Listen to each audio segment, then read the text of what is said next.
జూబ్లీహిల్స్ ఉప ఎన్నికల్లో కాంగ్రెస్ అభ్యర్థి విజయం సాధించడాన్ని హర్షిస్తూ గోదావరికరలో కాంగ్రెస్ పార్టీ నాయకులు సంబరాలు జరుపుకున్నారు.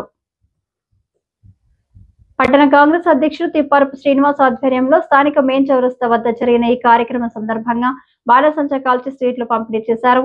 అనంతరం నగర అధ్యక్షులు బొంతల రాజేష్ తో కలిసి తిప్పారపు శ్రీనివాస్ మాట్లాడుతూ నవీన్ యాదవ్ ను భారీ మెజారిటీతో గెలిపించిన జూబ్లీహిల్స్ ప్రజలకు ధన్యవాదాలు తెలియజేశారు. సంక్షేమ పథకాలు అమలు చేస్తున్న రేవంత్ రెడ్డి సర్కార్ కు జూబ్లీహిల్స్ ప్రజలు అండగా నిలిచారని, బీసీ బిడ్డ నవీన్ యాదవ్ కు గొప్ప అవకాశాన్ని ఇచ్చారని చెప్పారు. ఈ గెలుపును స్ఫూర్తిగా తీసుకుని రానున్న స్థానిక సంస్థల ఎన్నికల్లో గెలుపు కోసం మరింత ఉత్సాహంగా పనిచేస్తామని అన్నారు.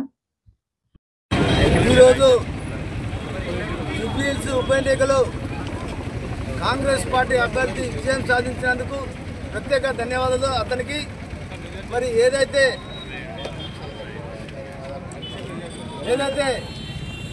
ఎన్నికల్లో నిరంతరం మంత్రులంతా ఎమ్మెల్యేలంతా కూడా కూడగట్టుకొని మరి నవీన్ యాదవ్ గెలిపించడం జరిగింది. ముఖ్యంగా ప్రజాపాలనలో సంక్షేమ పథకాలు ఏదైతే ఉన్నదో అవి ప్రజల్లో తీసుకెళ్లడం జరిగింది. దానిలో భాగంగా భారీ మెజారిటీతో దాదాపుగా 25,000 మేరతో గెలవడం జరిగింది. దీనికి ముఖ్య పాత్ర వహించిన అటువంటి తన ఎలక్షన్ సైతం కూడా అంత దిగలే రాష్ట్రకు. మరి రాష్ట్రకు నిరంతరం దాదాపుగా 20-25 రోజులు కష్టపడి తనకు అప్పచెప్పిన బాధ్యతలు పూర్తిగా నిర్వహించి శ్రీధరబాబు సహకారంతో, రేవంత్ రెడ్డి సహకారంతో పూర్తి స్థాయిలో నిర్వహించినందుకు మా ఎమ్మెల్యే గారికి మా పక్షాన ప్రత్యేక కృతజ్ఞతలు చెప్తున్నాము. రానున్న స్థానిక సంస్థల ఎన్నికల్లో ఇదే విధంగా కార్పొరేషన్ కైవసం చేసుకుని జడ్పీ చైర్మన్ కైవసం చేసుకొని మరి కైవసం చేసుకుంటారు. ఎందుకంటే ప్రజాపాలన అందించేది కాంగ్రెస్ ప్రభుత్వమే కాబట్టి కాంగ్రెస్ పార్టీకి ఖచ్చితంగా ప్రజలు పట్టం కడతారని చెప్పి మరొక్కసారి నవీన్ యాదవ్కు శుభాకాంక్షలు చెప్తున్నాం.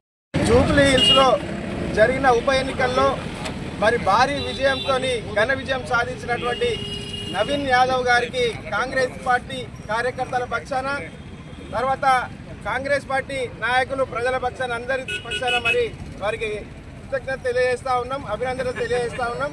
ఇది కేవలం మరి కాంగ్రెస్ పార్టీ ప్రజాపాలనలో అమలవుతున్నటువంటి 6 పథకాలు అయితే ఏవైతే ఉన్నాయో అదేవిధంగా దాంతోపాటు అనేక సంక్షేమ పథకాలలో ఈరోజు రేవంత్ రెడ్డి సర్కార్ మరి ముందుకు వెళ్తా ఉన్నది. ఈరోజు ప్రజలు కూడా ప్రతిపక్షాలకు మరి చెంప చెల్లుమనే విధంగా ఈరోజు 24,658 ఓట్లతోని మరి నవీన్ యాదవ్కు ఘనమైన మెజారిటీ ఇచ్చి మరి జూబ్లీహిల్స్లో మరి విజయ కేంద్రం ఎగరవేయడానికి వారి ప్రజలు ముందు ఉండి నడిపించడం జరిగింది. మరి ఈ విజయంలో ముఖ్య పాత్ర పోషిస్తున్నటువంటి ముఖ్యమంత్రి రేవంత్ రెడ్డి గారికి, అదేవిధంగా జిల్లా మంత్రివర్యులు శ్రీధరబాబు గారికి, అదేవిధంగా మా యువ డైనమిక్ లీడర్ మక్కన్ సింగ్ రాజ్ ఠాకూర్ గారికి, వారికి కూడా ప్రత్యేక అభినందనలు మరి తెలియజేస్తా ఉన్నాం.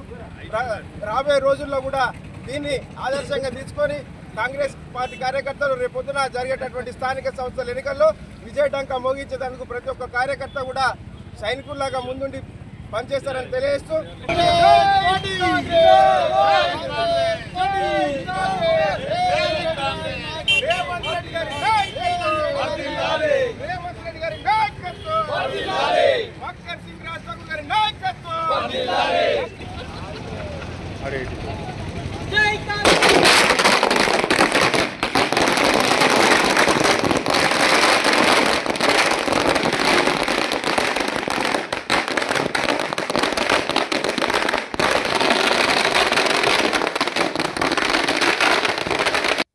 ఈ కార్యక్రమంలో కాంగ్రెస్ నాయకులు మహంకాళ స్వామి, కాల్వలింగ స్వామి, దీటి బాలరాజు, గట్ల రమేష్, ముస్తఫా, కొప్పల శంకర్, తానపర్తి గోపాలరావు, దూలికట్ట సతీష్, సాంబమూర్తి, అనుమ సత్యనారాయణ, ఆడపు రవి, బుచ్చిరెడ్డి, గరముక్కల తిరుపతి, దొంత శ్రీనివాస్, దాసరి విజయ్, పంజా శ్రీనివాస్, ఉదయరాజ్ తదితరులతో పాటు కార్యకర్తలు పాల్గొన్నారు.